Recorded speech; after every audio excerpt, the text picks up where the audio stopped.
प्यारे बुज़ुर्गों, माताओं, भाई और बहनों,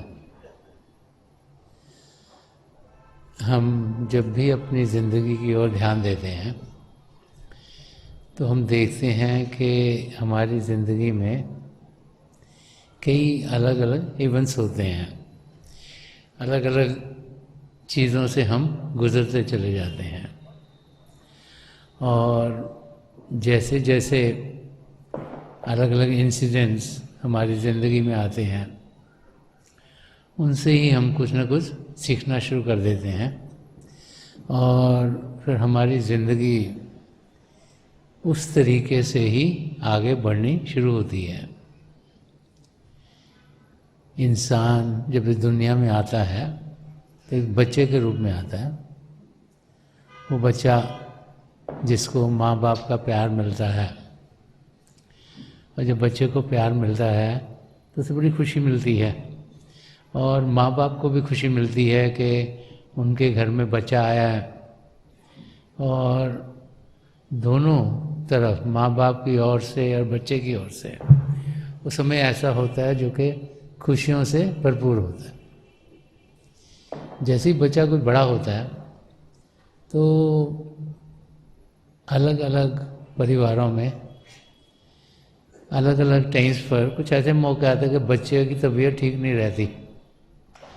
जैसे बुखार हो गया हो, और जब बच्चों को बुखार हो तो होता भी बहुत ज़्यादा है। 103, 104 डिग्री टेम्परेचर बच्चों में बड़ा कॉमन है। और वो समय होता है जबकि पेरेंट्स को बहुत दुख दर्द होता है।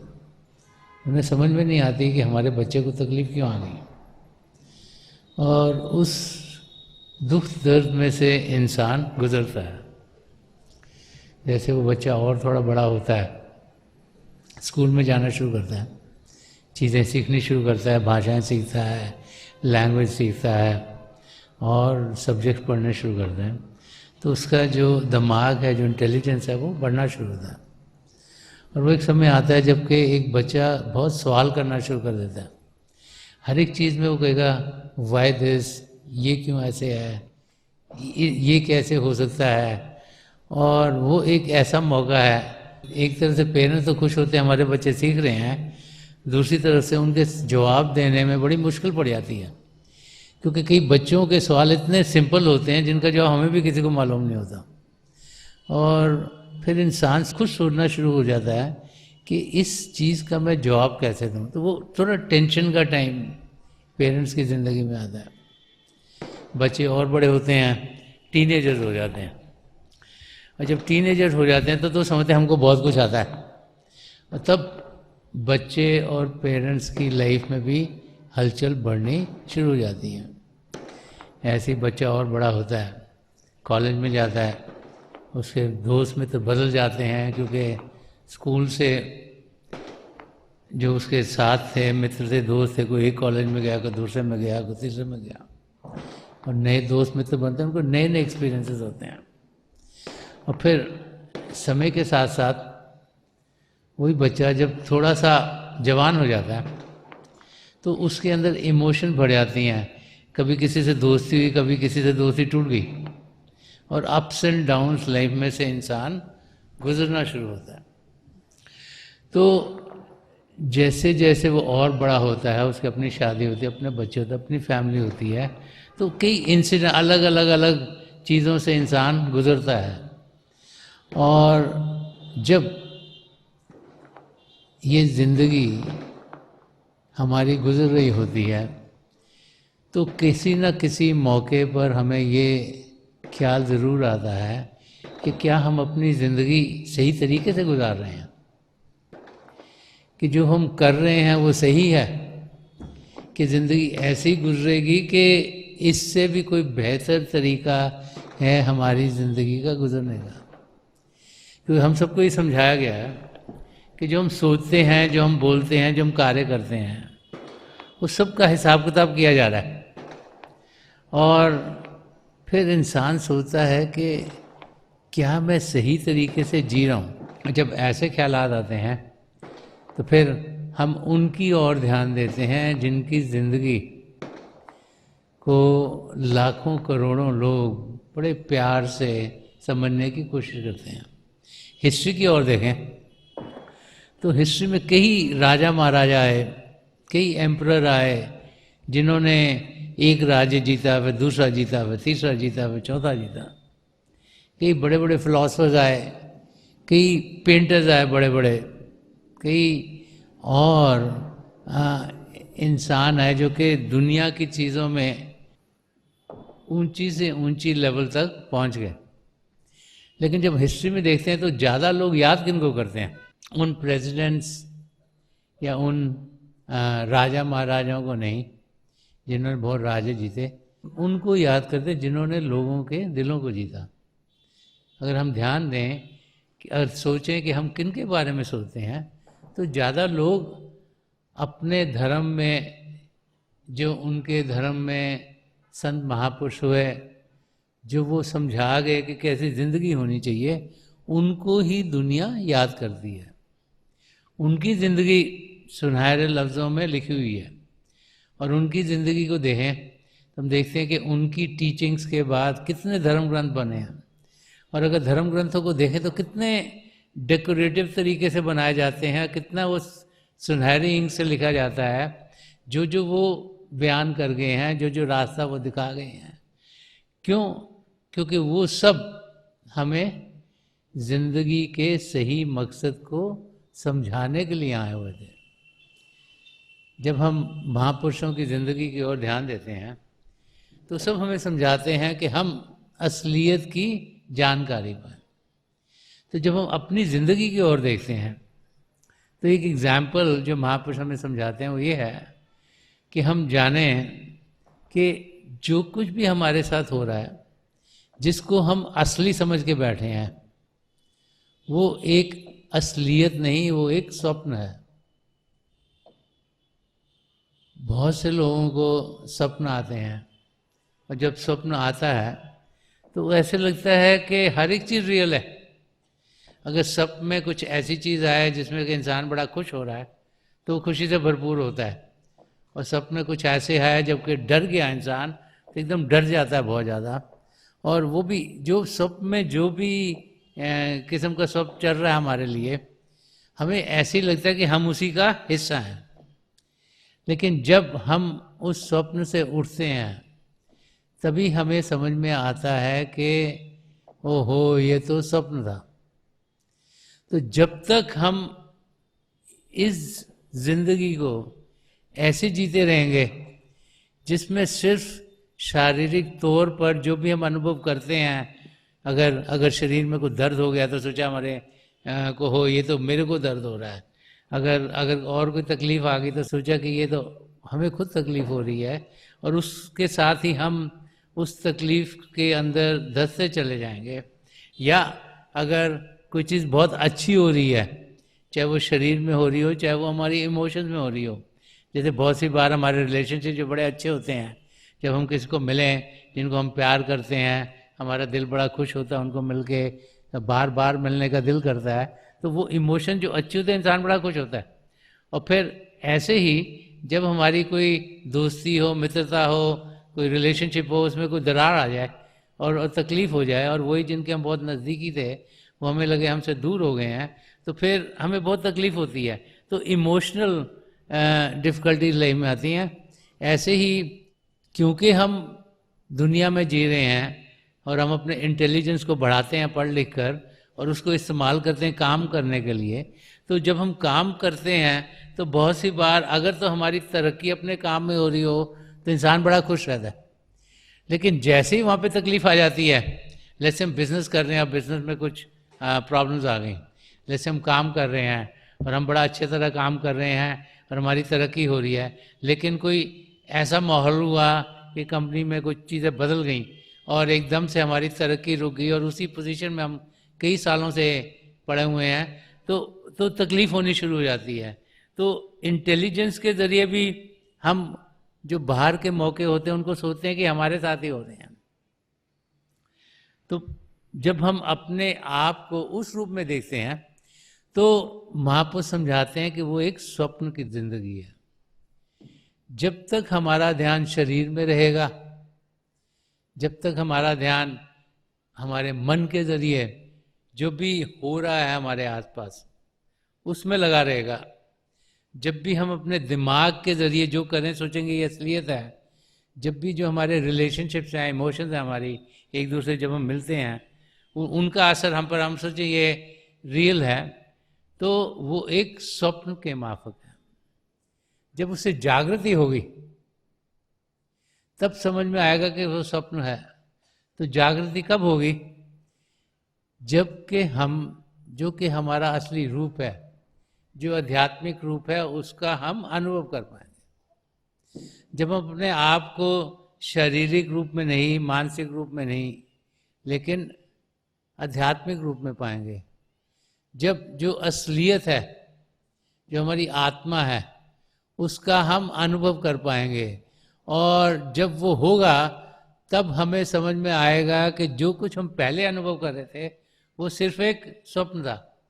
और जब अंदर की दुनिया, जो रूहानी दुनिया है, वो खुलनी शुरू होगी, तब सदा सदा के सुख चैन की जिंदगी हम जीना शुरू कर देंगे। तो संत दर्शन सिंह जी महाराज, जिन्होंने रूहानियत के रास्ते की गहराइयों को जाना, उन्हें पहचाना, उनका अनुभव किया, जो अपनी जिंदगी में एक, जब वो शिष्य थे हजूर बाबा सावन सिंह जी महाराज के और परम संत कृपाल सिंह जी महाराज के, जो जो उन्होंने खुद अनुभव किया, और जब एक महापुरुष की जिंदगी के जरिए उन्होंने जो जो उनके अनुभव हुए हैं उनको हम सब तक पहुंचाया, तो सिर्फ उनके सत्संगों के जरिए ही नहीं, उनके दर्शनों के जरिए नहीं, बहुत कुछ वो लिख गए हैं, अपने आप से कह गए हैं, जिन्हें जब हम आज पढ़ें या हजारों साल बाद लोग पढ़ेंगे तो जो सच है वो हमारे सामने खुलना शुरू हो जाएगा। तो संत दर्शन सिंह जी महाराज जिंदगी क्या है और ये जिंदगी जीनी कैसे चाहिए, उसके बारे में एक शेर में बड़ा खोल के समझा गए हैं। तो संत दर्शन सिंह जी महाराज फरमा गए हैं कि लिखेगी आबे ज़र से जिंदगी कल तेरा अफसाना। वो समझा रहे हैं कि जो तुम्हारी जिंदगी है वो सुनहरे लफ्ज़ों में लिखी जाएगी। जो तुम्हारी ज़िंदगी में हो रहा है वो भी सुनहरे लफ्ज़ों में लिखा जा सकता है। हमें यहाँ पे इंडिकेट कर रहे हैं कि जो संत महापुरुष हैं उनकी जो ज़िंदगी है वो सुनहरे लफ्ज़ों में लिखी हुई है। क्यों? उनकी सच्ची सुच्ची ज़िंदगी थी, उनकी ज़िंदगी ऐसी थी जैसे प्रभु चाहते हमारी ज़िंदगी होनी चाहिए। उनकी ज़िंदगी ऐसी थी जिन्हें हम बार बार जब उस ओर ध्यान देते हैं तो हमें खुद जीने का एक नया रास्ता देखना शुरू हो जाता है। कि संत महापुरुषों को हम याद क्यों करते हैं? क्योंकि उनको याद करके हम प्रभु को याद करते हैं, और प्रभु को याद जब करते हैं तो खुशियों से हम भरपूर होते हैं। तो यहाँ इंडिकेट कर रहे हैं कि कैसी जिंदगी है जो सुनहरे लफ्ज़ों में लिखी जाती है, वो संतों महापुरुषों की जिंदगी है। वो जिंदगी है जिसके जरिए उनके आसपास जो थे उनको तो बहुत फायदा हुआ, लेकिन वो लोग जो सदियों बाद भी उनके बाद आते हैं उनको भी फायदा होता है। क्योंकि जो उनकी टीचिंग्स हैं वो हमें असलियत को दर्शाती हैं। जो महापुरुषों की टीचिंग्स हैं हमें बार बार बार समझाती हैं कि हम हैं कौन, हम यहाँ करने के आए हैं, और हम जिंदगी के मकसद को पूरा कैसे करें। वो समझाते हैं कि हम शरीर नहीं, हम मन नहीं, हम दिमाग नहीं, कि हम एक आत्मा है। जैसे संत दर्शन सिंह जी महाराज ने और एक जगह फरमाया, उस शेर के जरिए वो समझा रहे हैं कि जो हम लोग हैं, हम लोग चाहते हैं कि हम खुशी पाएं, हम आनंद पाएं, हम ऐसी जिंदगी जिए जो रोशन हो, जो जागृत हो,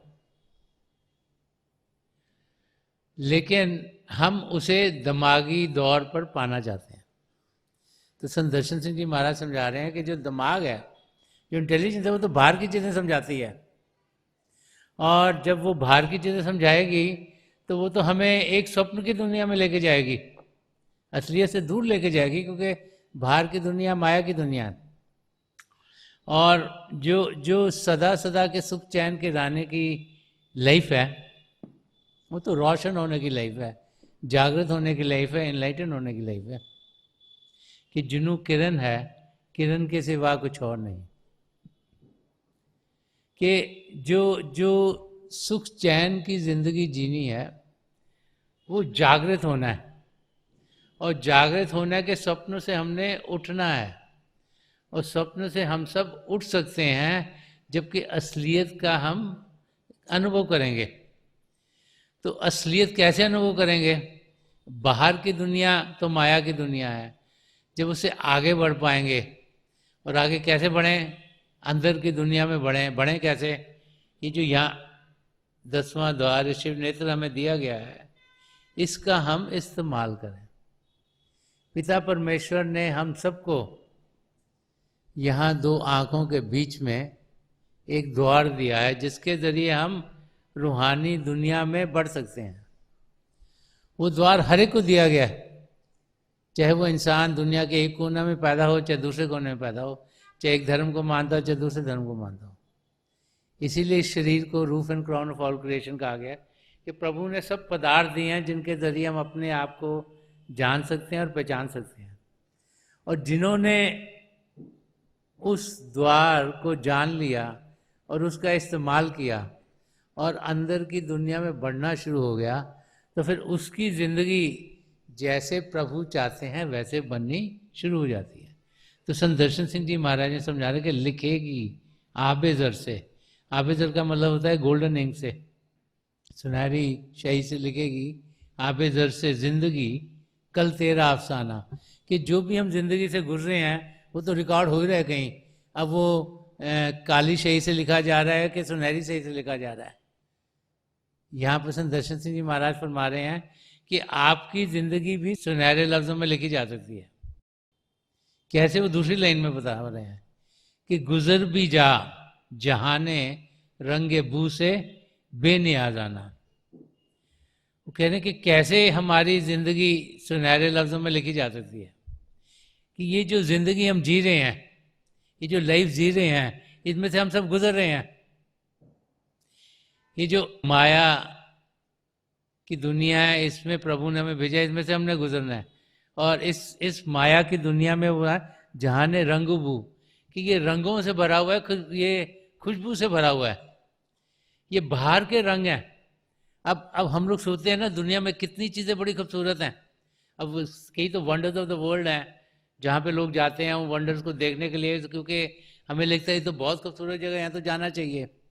अब बहुत से और इंसान है जो सोचता है बड़ी खूबसूरत चीज़ें हैं। जब सनराइज़ होता है, सवेरे सूर्य आसमान में निकलता है, या सनसेट होता है, और उसके बाद हम आसमान में अलग अलग रंग देखते हैं तो हमें बड़े खूबसूरत लगते हैं। कई पहाड़ों की ओर इंसान जाते हैं, उनको वो पहाड़ बड़े खूबसूरत लगते हैं। कई जब किसी दरिया की ओर या समंदर की ओर होते हैं तो वहाँ पे लहरों को देखते हैं, उनको वो बड़ा खूबसूरत लगता है। तो इस दुनिया में ना बड़ी बड़ी चीज़ें हैं जो बड़ी हमें अच्छी लगती हैं, खूबसूरत लगती हैं।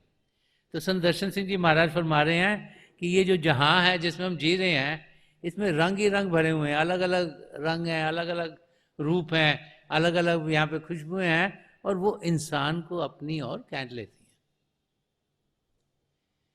तो समझा रहे हैं कि गुजर भी जा जहाने रंगबू से, कि ये जो जहान है, ये जो फिजिकल वर्ल्ड है, ये जो पिंड का देश है जहाँ पर हम आ गए हैं, यहाँ पर बहुत सी अट्रैक्शंस हैं। कोई चीज़ हमें इस तरफ खींचेगी, कोई चीज़ उस तरफ खींचेगी, कोई यहाँ खींचेगी, कोई वहाँ खींचेगी। हो क्या रहा है कि प्रभु ने हमें इस शरीर में लिमिटेड टाइम दिया हुआ है, उतनी सांसें बख्शी हैं। जिस दिन हम आते हैं इस धरती पर वो भी फिक्स है, जिस दिन जाना वो भी फिक्स है। और उस समय में हम जीते कैसे हैं उस पर डिपेंड करेगा कि हमारी जिंदगी किन लफ्जों में लिखी जाएगी और क्या उसकी शाही होगी जो लिखी जाएगी। तो समझा रहे हैं कि ये जो दुनिया है आपको बड़ी रंगीन लग रही है, लेकिन वो कर क्या रही है? जो चीज हमें अच्छी लगती है वहां हम ध्यान देते हैं, हो क्या रहा है, हमारा समय उधर उधर होता है। क्योंकि कोई चीज अच्छी लगी, जैसे हम कहते हैं हमने सारे वंडर्स ऑफ द वर्ल्ड देखने हैं, इस वजह से 7 हैं कि कोई कह रहा था 8वां भी कोई हो गया अब, तो 7 वंडर्स ऑफ द वर्ल्ड होते थे पहले, तो रोज नई नई चीज़ें होती हैं। तो अगर आप उन 7 को देखने जाओगे तो कितना टाइम लगेगा, कितना पैसा लगेगा, कितनी एनर्जी लगेगी, कैसे आप अरेंजमेंट करोगे वहाँ जाने के, और वहाँ देख के आओगे, आपको लगे हाँ जी मैंने देख लिए सारे wonders of the world, right. हुआ क्या, जो आपके पास समय है, ये जो इतना अगर समय है इसमें इतना तो जाएगा ना उन चीज़ों को देखने के लिए, तो वो समय आपका इस माया की चीज़ों में ही लग गया, और जो समय रह गया है असलियत को जाने का कम हो गया। और रोज़ाना हम देखते हैं कि हमारी ज़िंदगी सिर्फ 7 वंडर्स ऑफ द वर्ल्ड ही नहीं है, बहुत से हमको लगता है वंडर्स हो रहे हैं हमारे घर में और हमारे काम में और हमारी चीज़ों में, और नई नई चीज़ें आती हैं जिनको हम लेना चाहते हैं, देखना चाहते हैं, पहचानना चाहते हैं। तो उसमें इंसान का समय जो कि इस शरीर में मिला है वो कम होता चला जाता है, क्योंकि उन चीज़ों में चला गया। और जितना कम समय हम असली जो काम करने आए हैं उसके में डालेंगे, तरक्की हमारी उतनी कम होगी उस ओर। तो संत दर्शन सिंह जी महाराज फरमा रहे हैं कि गुजर भी जा जहाने रंग बू से बेनियाजाना। बेनियाजाना का मतलब डिटैच होके, उससे अलग होके, उससे जुड़े बगैर, कि इस दुनिया में जीना है लेकिन उसके साथ जुड़ना नहीं, कि हथ कारवल दिल यारवल। अगर दिल लगा दिया दुनिया के साथ, दिल दुनिया की चीज़ों में खुश होना शुरू हो गया तो सारा समय बर्बाद हो जाएगा। तो दिल प्रभु के साथ जोड़ना है, क्योंकि हम उनको यहाँ जानने के लिए आए हैं, उनको पहचानने के लिए आए हैं। ये ज़िंदगी हमें मिली है 84 लाख जिया जुन से छुटकारा पाने के लिए, और अगर हमने वो पाया नहीं तो फिर हम 84 लाख जिया जुन के चक्कर में फंसे रहेंगे। तो इंटरेस्टिंग है कि 2 लाइनों में ही पूरा रहस्य जिंदगी के जीने का संत दर्शन सिंह जी महाराज हमें यहाँ समझा रहे हैं। अब वो कह रहे हैं दुनिया में जीना है लेकिन उसके साथ जुड़ना नहीं। तो संत दर्शन सिंह जी महाराज पॉजिटिव मिस्टिसिज्म की बात करते थे कि हमने दुनिया जहां भी हम रहते वहां पे रहना है, लेकिन ध्यान प्रभु की ओर हो, काम जो करना है वो हमने करना है। इस दुनिया में जीते हुए जो रिस्पॉन्सिबिलिटी को निभाते हुए ध्यान पिता परमेश्वर की ओर हो। इसीलिए संत कृपाल सिंह जी महाराज फरमा गए कि जो दिन का 10वां हिस्सा है वो हम अभ्यास में दें, 2.5 घंटे, बाकी 21.5 घंटे हमारे पास और भी हैं दुनिया की चीज़ें करने के लिए, लेकिन 2.5 घंटे तो हम अभ्यास के लिए दें कि इस दुनिया में हमने जीना है। वो ये नहीं कहेगा कि दुनिया को छोड़ दो जी, कहीं पे चले जाओ समुंदर के किनारे किसी कुटिया में जाके 24 घंटे अभ्यास करते रहो, ये नहीं फरमा के गए। जो सन्मत का रास्ता है ये हमें समझाता है कि हमें दुनिया में जीना है। संत दर्शन सिंह जी महाराज से पॉजिटिव मिस्टिसिज्म का रास्ता समझाते थे कि दुनिया में जीते हुए हमारा ध्यान, हमारी लगन पिता परमेश्वर की ओर होनी चाहिए। इस दुनिया में हम जिए औरों के मददगार हों। अगर प्रभु ने हमें कुछ देने दिए हैं, चाहे हमारा दिमाग बहुत चलता हो, चाहे कोई हमारी फाइनेंशियल स्टेट अच्छी हो, चाहे हम लोगों से जब बातचीत करें बड़े प्रेम से करें, तो हमें उन चीज़ों का इस्तेमाल करना चाहिए ताकि दुनिया में औरों का भी फायदा हो, उनके दुख दर्द भी दूर हो। जो हम सोचते हैं ना हम मेहनत करके कुछ कमा रहे हैं, वो हमारी गलत फहमी है। ये प्रभु की देन है कि अगर हमारा बिजनेस चल रहा है तो अच्छा चल रहा है। ये प्रभु की देन है कि अगर हमारा शरीर सही चल रहा है तो सही चल रहा है। ये प्रभु की देन है अगर हमारे रिलेशनशिप अच्छे हैं तो वो अच्छे हैं।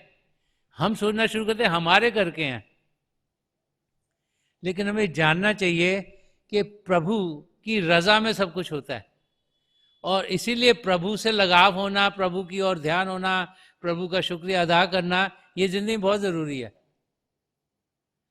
और जब ध्यान उनकी ओर करेंगे तो फिर उन जैसे ही हम बनने शुरू हो जाएंगे। जिस और इंसान ध्यान करता है वो वैसे ही बन जाता है। तो संत दर्शन सिंह जी महाराज हमें समझा रहे हैं कि ये जिंदगी में हमने जीना है, लेकिन स्वप्न की जिंदगी नहीं जीनी, हमने जागृत होना है। एक वाक्य एक टीचर की ज़िंदगी का है। तो एक टीचर एक क्लास में बच्चों को समझाया कि तुम जो ध्यान दुनिया में देते हो ये सबकी ज़िंदगी है, और उसने समझाया कि ज़िंदगी में कुछ मकसद और भी है। तो बच्चों को तो इतना जल्दी समझ में नहीं आता, तो बच्चों ने कहा हमारी तो समझ में कुछ आया नहीं। तो टीचर ने कहा अच्छा मैं ना तुम्हें एक मूवी दिखाने लेके जाता हूँ। तो बच्चों को शौक होता है मूवी देखो, ज़रा खुश होते हैं जाके। तो सारे बच्चे खुश के टीचर मूवी दिखाने लेके जा रहे हैं हमें। तो वो टीचर उनको एक मूवी थिएटर में ले गया। ये वो समय था जबकि मूवी थिएटर में तुम जाओ, प्रोजेक्टर पीछे लगा होता था, स्क्रीन पे मूवी चलनी शुरू हो गई, और जो भी कहानी थी उसमें ज़्यादातर जैसे होता है कोई घर गृहस्थी में चीज़ हैं, कोई कोई हीरो है, कोई हीरोइन है, कोई और सपोर्टिंग एक्टर्स हैं, वो सब के रिलेशनशिप्स, और कोई खुशी के मौके आए तो सब हंसना शुरू हो गए। कुछ मूवी में ऐसे भी डाल देते हैं जिसमें लोगों को इतना दुख होता है कि आंसू भी निकलने शुरू हो जाते हैं, तो कुछ बच्चों के आंसू भी निकले। तो डिफरेंट चीज़ें देख रहे थे। तो बीच में जब मूवी चल रही थी तो टीचर ने सब बच्चों को कहा पीछे मुड़ के देखो। तो पीछे मुड़ के देखा तो उन्होंने देखा ये प्रोजेक्टर है, और वहाँ से कोई रोशनी से आके स्क्रीन पर पड़ रही है। तो उसके बाद मूवी चलती रही, जब ख़त्म हो गई तो टीचर बच्चों को जब बाहर लेके आए तो उनको पूछा कि तुमको कैसे लगा। उनको हमको तो अच्छी लगी मूवी, बड़ा हमको मज़ा आया। तो उसको पूछा जब मैंने तुमको कहा था पीछे देखो, तुमने देखा? तो उनका हाँ हमने देखा। तो क्या देखा? कहते हमने देखा कि वहाँ एक प्रोजेक्टर, उसे ना बहुत रोशनी आ रही है, और जो रोशनी है वो स्क्रीन पर पड़ रही है। तो टीचर ने पूछा कि जो तुम अनुभव कर रहे थे तुमको 3 डायमेंशनल लगा? तो हाँ लगा, 3 डायमेंशनल ऐसे लग रहा है जैसे इंसान मूव कर रहे हैं, पूरा इंसान का इंसान दिख रहा है। तो कहा तो जब ये पीछे से रोशनी, तो क्या लगा तुम्हें? तो सोचना शुरू हो गए। कहते तब तो हमें लगा ये तो 2 डायमेंशनल है। क्यों? उसने पूछा क्यों? तो उसने कहा कि अगर रोशनी बंद हो जाए तो आगे कुछ दिखता नहीं। तो टीचर ने उन्हें समझाया कि स्वप्न में भी तुम्हारे साथ ऐसे ही हो रहा है। तुम सोच रहे हो कि जब तुम सोते हो और तुम्हें कोई स्वप्न आया है तो हर एक चीज़ 3 डायमेंशनल तुम्हें लगती है। जैसे बाहर तुम देख रहे हो, आंखों से देख सकते हो 3 डायमेंशनल, वैसे ही तुम्हारे को सब लगता है, लेकिन असलियत उसमें नहीं है। असलियत ये है कि जो सब कुछ दिख रहा है ये सब एक धोखा है, एक फरेब है, एक माया का जाल है। जागृति तब होगी जबकि तुम अंदर में प्रभु की ज्योत के दर्शन कर पाओगे, और अंदर में प्रभु की ज्योत हर एक के अंदर है। ये नहीं कि इस एक ग्रुप के लिए है या दूसरे ग्रुप के लिए है, तीसरे ग्रुप के लिए है। प्रभु की ज्योत हम सबके भीतर है, हम सबके अंदर है। हम सब पिता परमेश्वर को जान सकते हैं, पहचान सकते हैं, उनको पा सकते हैं, उनके दर्शन कर सकते हैं अगर हम अपना ध्यान बाहर की दुनिया से हटाएंगे और अंदर की ओर करेंगे। प्रभु का शब्द जिसके 2 रूप हैं, ज्योति और शक्ति, हम सबके अंदर चल रहा है। उसके जरिए सारे सृष्टि रची गई। बार धर्म ग्रंथों में सब महापुरुष फरमा गए हैं, और उसी के जरिए सारे खंडमंडल बने, उसी के जरिए हम यहाँ इस धरती पर आए हैं। अब हमारा ध्यान जो हमारी आत्मा का भारी रूप है, इंद्रियों के जरिए बाहर की दुनिया में जा रहा है। हमें उसे अंतर्मुख करना, अंदर की ओर करना है, और यहाँ 10वें द्वार पर अपना ध्यान टिकाना है। जो हमारी सूरत की धारा है, जिसके जरिए हम इंटरैक्ट करते हैं सबके साथ, उसको हमने यहाँ ही कार्य करना है। जब करेंगे तो अपने सदगुरु की मदद से हम अंदर की दुनिया में बढ़ पाएंगे, और जब अंदर की दुनिया में जाएंगे वहाँ की खूबसूरती इतनी ज़्यादा है कि बाहर की हर एक चीज़ फीकी लगनी शुरू हो जाती है। वहाँ के रंग इतने खूबसूरत हैं कि बाहर के रंग उनका कोई मुकाबला नहीं कर सकते। वहाँ की खुशबू इतनी मधुर हैं कि बाहर ऐसी खुशबू हमने कभी देखी नहीं होती, और जो वहाँ का आनंद है वो इतना ज़्यादा है कि उनका शब्दों में बयान करना ही बड़ा मुश्किल है, क्योंकि बाहर की दुनिया में उसके साथ कोई एग्जाम्पल हो ही नहीं सकता। तो जब हम अंदर की खूबसूरती देखना शुरू हो जाते हैं, अंदर का आनंद लेना शुरू हो जाते हैं, तो हम चाहते हैं कि हम और उस आनंद को लें, और फिर हम कोशिश पूरी करते हैं कि हमारा समय ज़्यादा से ज़्यादा निकले जिसमें कि हम पिता परमेश्वर को याद करें, उनका अनुभव करें और तब हमारा समय सही तरीके से इस्तेमाल होना शुरू होता है। तो हम जिंदगी के किसी भी मोड़ पर हों, जो हो गया वो तो हो गया है, लेकिन आगे जितना भी समय हमारा है इस शरीर में, उसका हम पूरा पूरा फायदा उठाएं। संत दर्शन सिंह जी महाराज हमें यही समझा रहे हैं कि गुजर भी जा जहाने रंगबू से बेनियाज आना, कि इस दुनिया में जीना है, उसके साथ जुड़ना नहीं, उसमें जीते हुए अपनी मंजिल को पाना है। और हम सब अपनी मंजिल की ओर तेजी से कदम बढ़ा सकते हैं, क्योंकि हम पर हजूर बाबा सावन सिंह जी महाराज, परम संत कृपाल सिंह जी महाराज और दयालपुर संत दर्शन सिंह जी महाराज की बड़ी दया मेहर हुई है। हमें से बहुतों को इन महापुरुषों ने नाम की देन दी, ये शिव नेत्र खोल दिया, 10वां द्वार खोल दिया। जब तक कोई पूर्ण महापुरुष अपनी तवज्जो नहीं देते, ये द्वार खुलता नहीं है। हम अपने आप से द्वार को खोल नहीं पाते, इसीलिए हम 84 लाख जिया जी उनमें भटक रहे हैं। इन महापुरुषों की दया में हम सब पर हुई है कि हमें नाम की देन मिली है, और उन्होंने हमें शब्द के साथ जोड़ दिया। अब कुछ कार्य हमें भी करना है, और वो है कि हम बेकायदगी से समय निकालें, अभ्यास करें, अंदर की दुनिया में बढ़ें। बाहर की दुनिया में हम सारा दिन बढ़ते रहते हैं सुबह से रात तक, तो कम से कम 2.5 घंटे हम निकालें रोजाना, ताकि हम अंदर की दुनिया में बढ़ें, शब्द के साथ जुड़ें, प्रभु की ज्योत के दर्शन करें, प्रभु की ध्वनि को सुनें, और हम देखेंगे कि कैसे हमारी जिंदगी में बदलाव आना शुरू होगा। जब इंसान अंदर से खुश होता है, वो सबसे बात भी बड़ी मुस्कुरा के करता है, हंस के करता है और आराम से करता है, पूरा आत्मा में बेटर होता है। और जब अंदर से बंदा दुखी होता है, वो एक तो मुंह को नीचे करके ना किसी बात करता है ना कुछ करता है, उसको पूछो क्या तकलीफ है, बताता भी नहीं क्या तकलीफ है, ताकि कुछ सॉल्व भी हो जाए प्रॉब्लम। क्यों? क्योंकि वो आप इतना इससे स्पायरल ले रहा है, जो डाउनवर्ड हो गया, जो नीचे जा रहा है, उससे निकल नहीं पाता। और बट जब अंदर में इंसान को खुशी मिलती है, तो वो बाहर भी सब जगह उस खुशी को बांटना शुरू कर देता है। तो ऐसी ही जिंदगी जीने के लिए महापुरुष हमें समझाते हैं, और वो जानते हैं कि हम ऐसी जिंदगी जी सकते हैं, क्योंकि उनकी अपनी जिंदगी ऐसी थी। तो वो जानते हैं कि ये जिंदगी हम सब जी सकते हैं, और हमें उकसत करते हैं कि हम ऐसी जिंदगी जिए। तो आज जब कि हम सब यहाँ कृपाल बाग में इकट्ठे हो रहे हैं, हम जाने कि हम सब अपने आप को जान सकते हैं, हम सब अपने आप को पहचान सकते हैं, हम सब का मिलाप पिता परमेश्वर से हो सकता है, हम 84 लाख जिया जी उनसे छुटकारा पा सकते हैं।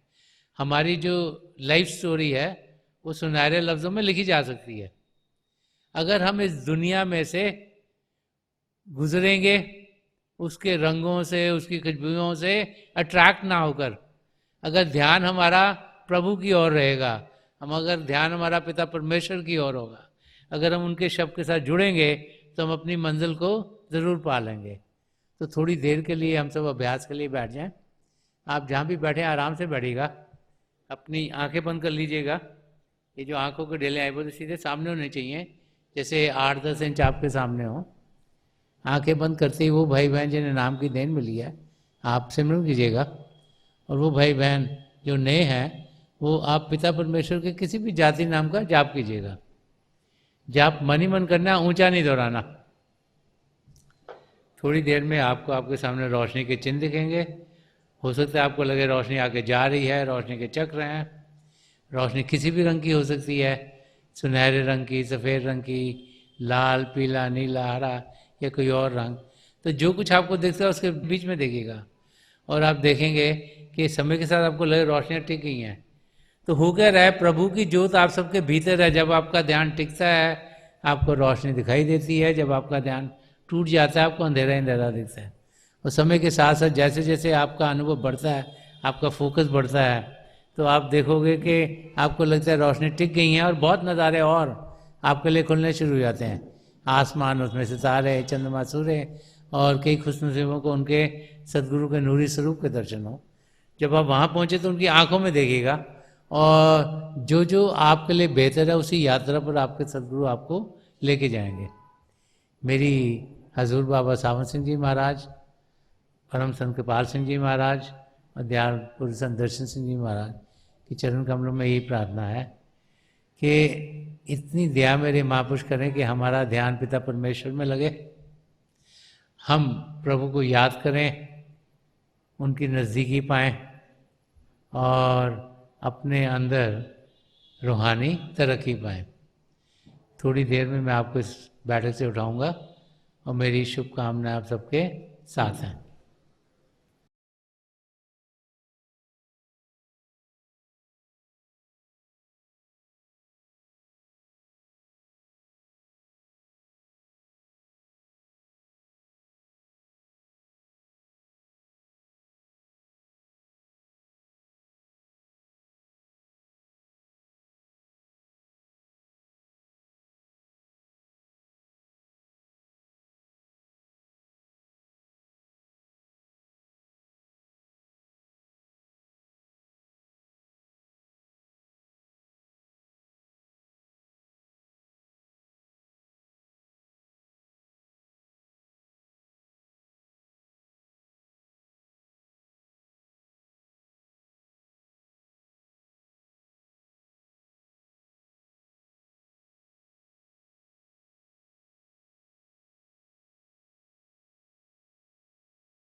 हाँ छोड़ दीजिए जी, प्लीज़ लीव ऑफ।